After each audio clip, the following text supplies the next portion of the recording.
Hello, this is Scott Baceno at Mobile World Congress 2017, and I'm talking to Julian Watson from IHS Markit.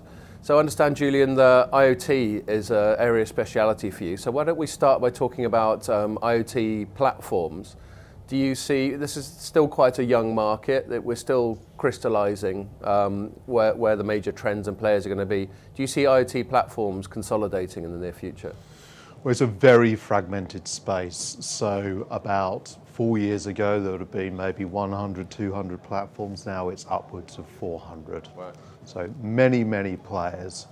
So they offer a range of functions, from the most basic connectivity management down to device management, application enablement, and data cloud access as well. So some specialize in one or two areas, and some increasingly want to offer the whole portfolio of services.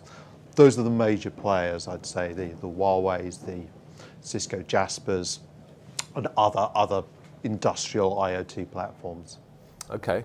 And another area that's perhaps going to get sort of consolidated or at least sort of crystallized is the low power WAN area. Obviously, for tiny little embedded sort of sensors, using regular mobile networks isn't considered very practical, and we want a low power alternative, so we got favorable battery life and all that sort of thing. So perhaps you could tell us a little bit about how you see the LP WAN space playing out.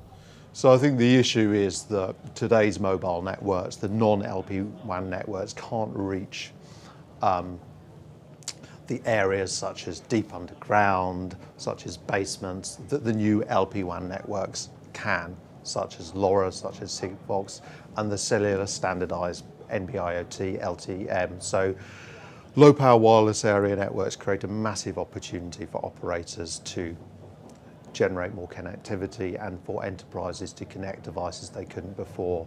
So I think over the next few years there is plenty of room for growth for all of these standards. We see the standardized 3GPP technologies and LoRaWAN and Sigfox as leading the market.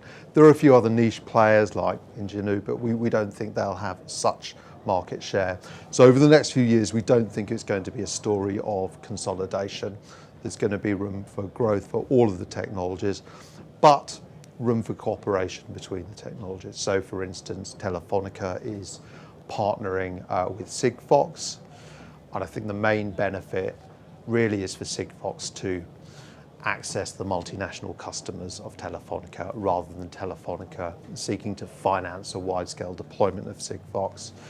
In South Korea, for instance, you see SK Telecom take a dual approach of LTE-M for the more mobile IoT applications and LoRaWAN for the more fixed low-power wireless area applications. So there's lots of room for growth and lots of room for cooperation. Great, and I guess ultimately the point of IoT, the way it's certainly being marketed as a massive sort of commercial deal, and potentially anyway, is that it's going to enable communication service providers to provide services to vertical industries they perhaps haven't really interacted with much, like agriculture or energy or transport and logistics or whatever. So can you tell us, to conclude, a little bit about some of the sort of challenges or trends that you're seeing in that crossover with the other vertical industries? So I think one of the main challenges is that many of the vertical industries have their own proprietary technologies that are not interoperable. And typically telcos haven't really worked with these technologies. They've worked with the standardized fixed, the broadband, and the cellular technologies. So really, in order for telcos to target this opportunity among industrial verticals, they need to do two things. They need to partner with players with deep industry expertise, so the major industrial technology players, and they also need to apply cellular technologies to the industrial space and work out use cases such as access entry, for instance, access control, such as the management of remote assets, so oil field assets, agricultural assets, and really other areas that cellular can address, but proprietary technologies can't. Thank you very much. That was very interesting.